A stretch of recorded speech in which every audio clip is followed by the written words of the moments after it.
November 5th, 1994. Do you remember when letters were still written by hand? When ink touched paper and handwriting revealed character? Ronald Reagan sat at his desk in his Los Angeles office, staring at a blank sheet of his personal stationery. His hand trembled, not from age, though he was 83, from fear, because he was about to write the hardest letter of his life. Outside, the California sun was setting. Remember those golden California sunsets?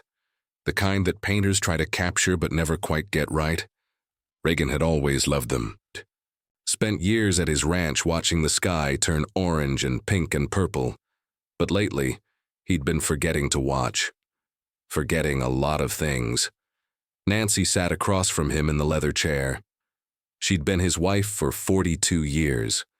His partner through governor's mansions and the White House and assassination attempts and cancer scares. She knew him better than anyone. "Are you sure you want to do this today, Ronnie?" Her voice was soft but steady. Reagan picked up his pen, a Mont Blanc fountain pen, the kind presidents used to sign important documents. "If I don't do it now, Nancy, I might forget I need to." That sentence hung in the air. Heavy, terrible, true, but nobody knew what had happened just 3 weeks earlier that made this letter necessary. October 15th, the Reagan Ranch in the Santa Ynez Mountains. Do you remember when wealthy people had ranches instead of yachts? When escape meant horses and fences and sky, not private islands? Reagan had always loved this place. Called it the Ranch in the Sky. 688 acres of California beauty, where he could ride horses, clear brush, fix fences, where he could be Ronald Reagan the cowboy, not President Reagan the icon. He'd invited an old friend up for the day, a Secret Service agent who'd protected him for years. They were supposed to ride horses, have lunch, reminisce about the old days.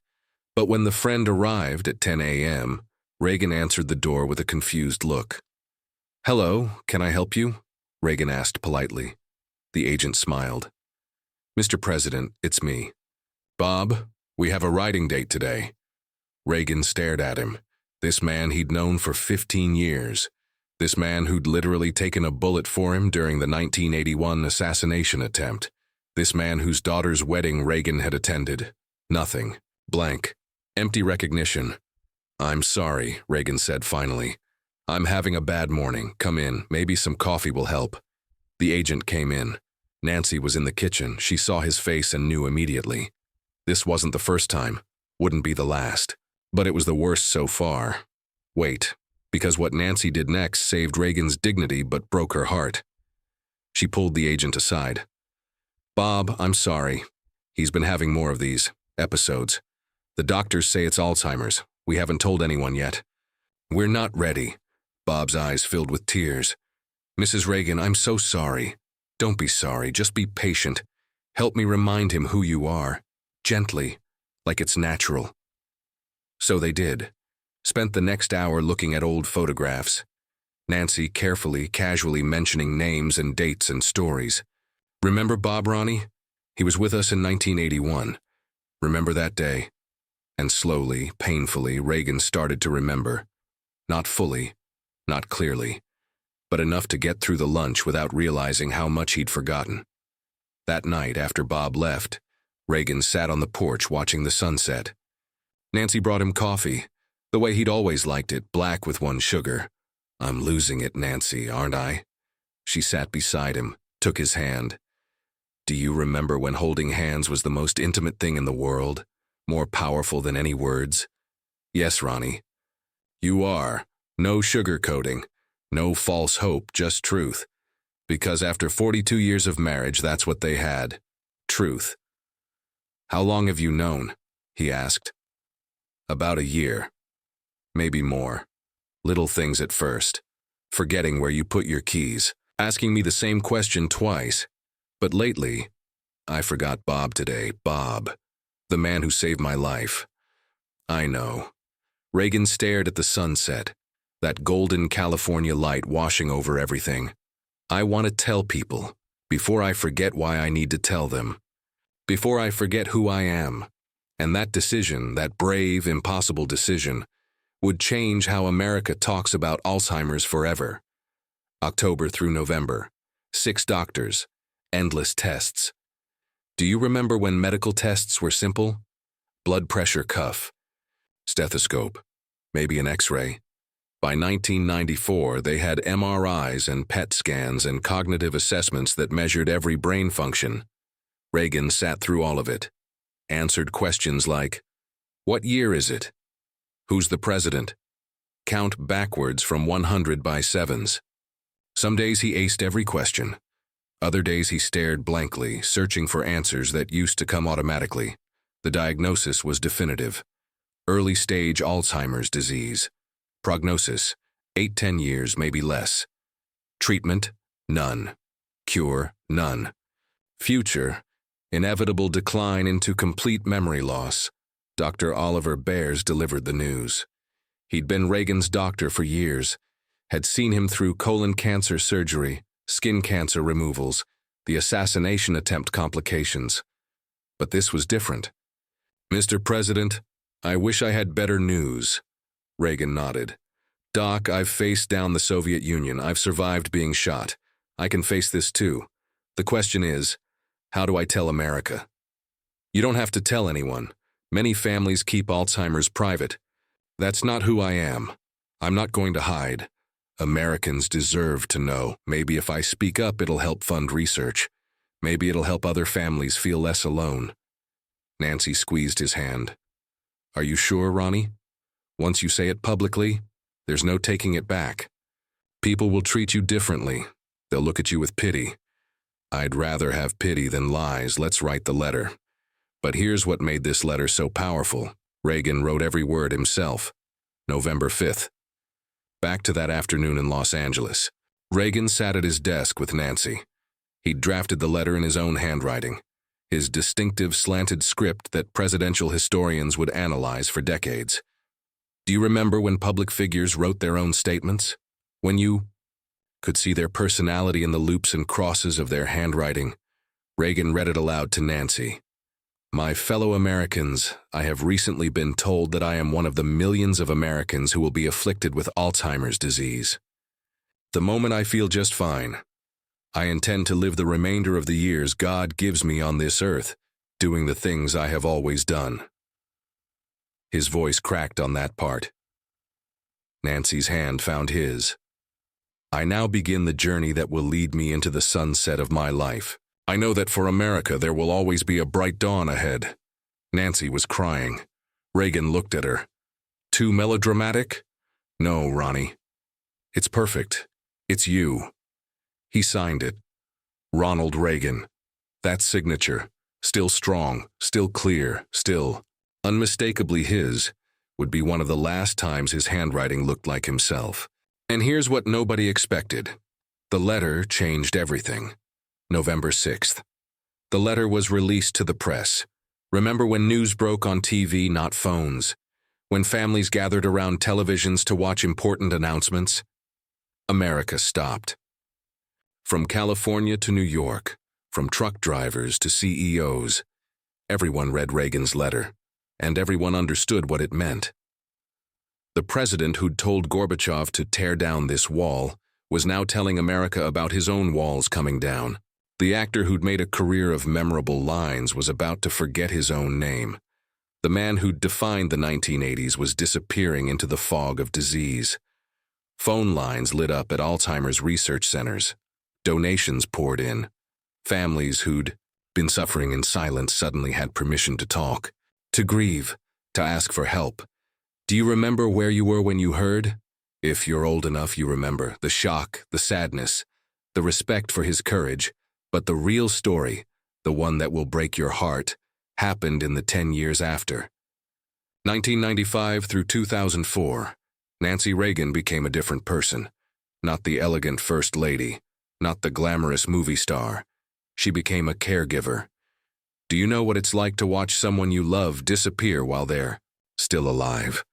To have conversations with a person who looks like your husband but doesn't remember marrying you? Reagan declined slowly, then quickly. First he forgot recent events, then friends' names, then his career milestones. By 2000, he didn't recognize most visitors. By 2003, he barely spoke. Nancy hired nurses, professional caregivers, medical staff, but she was there every day, holding his hand, talking to him even when he couldn't respond, playing old movies hoping he'd remember his acting days. Friends would ask, "Nancy, why don't you take a break, go on vacation, let the nurses handle it?" Her answer was always the same. "Because when I married him, I said in sickness and in health. This is the sickness part. I'm not leaving. Do you remember when marriage vows meant something that literal? When until death do us part wasn't just words?" And here's the moment that defines everything. June 5th, 2004. After 10 years of decline, Ronald Reagan died at home. He was 93 years old. Nancy was holding his hand. The last time he'd looked at her with recognition? Nobody knows exactly. Maybe 2002, maybe 2003. But long before he died, the man who could quote Shakespeare and tell jokes and charm world leaders was gone. When the doctor officially pronounced him dead, Nancy whispered something that only the nurse in the room heard. "He's home now. He's free. Not goodbye, not I love you." Though she'd said those things 1,000 times. But he's free, free from the disease, free from the fog, free from the prison of his own failing mind. But here's why this story matters more than you think. Reagan's letter in 1994 did something revolutionary. It made Alzheimer's speakable. Before him, families hid it, locked loved ones away, pretended dementia was just getting old. After him, everything changed. Funding for Alzheimer's research increased dramatically. Support groups formed in every city. Medical breakthroughs accelerated. Families started talking openly. "My dad has Alzheimer's. My wife is showing signs. We need help." Reagan's courage to say, "I'm losing my mind," and that's okay to talk about, gave millions permission to stop suffering in silence. By 2024, we understand things we didn't in 1994. We know Alzheimer's isn't just memory loss. It's a terminal disease. We know caregivers need support too. We know that dignity doesn't depend on remembering your own name. And we learned that from a president who could have hidden his diagnosis but chose to write a letter instead. The hardest part? Nancy's journey afterward. After Reagan's death, Nancy devoted herself to Alzheimer's awareness. Testified before Congress, fought for stem cell research even when it put her at odds with Republican Party. Broke with conservative friends because science mattered more than politics. When you'd watched your husband disappear, she lived another 12 years. Died in 2016 at 94, and when she died, she was buried beside Ronnie at the Reagan Library. Their joint headstone has their names, dates, and one line. Together again. Not President and First Lady, not their accomplishments. Just together again, because that's what those 10 years of caregiving were about. Staying together when together meant one person carrying both of them. Choosing love when love meant watching someone forget how to love you back. Do you know what that kind of love looks like? It looks like Nancy Reagan sitting beside a man who doesn't remember her name, holding his hand, whispering, "I'm here, Ronnie. I'm still here, and here's the final truth that will wreck you." In that 1994 letter, Reagan wrote, "I now begin the journey that will lead me into the sunset of my life." He was right about the sunset. But he didn't mention the 10 years of darkness that come after sunset. The long night, the forgetting, the loss of self. Nancy lived through that night, alone, even when surrounded by nurses and staff. Because losing someone to Alzheimer's is the loneliest experience. They're there, but not there. Present, but absent. Alive, but gone. Every family dealing with Alzheimer's knows this. The person you love becomes a stranger. The stranger sometimes flashes back to the person you knew, and you live in that horrible in-between space, grateful for moments of recognition, grieving every new thing they forget. Reagan gave those families something: validation, permission, hope that their struggle mattered. Nancy gave them something else: an example of steadfast love, of choosing to stay, of redefining what together means when one person can't remember what together feels like. 30 years after that letter, Alzheimer's still has no cure. But families aren't silent anymore. Caregivers aren't invisible. And when someone says, "My dad has Alzheimer's," nobody changes the subject. That's Reagan's legacy. Not "tear down this wall" or "Morning in America," but I'm losing my mind, and it's okay to talk about it. And Nancy's legacy? I'm staying. Even when it's hard. Especially when it's hard. The echo never ends. Can you hear it? Sounds like fountain pen on stationery. Like an 83-year-old man choosing courage over pride. Like Nancy's whisper, he's free now. Like every caregiver who's ever held the hand of someone who doesn't remember their name but somehow, somewhere deep down, still feels the love. Reagan began his journey into the sunset. Nancy walked beside him into the darkness.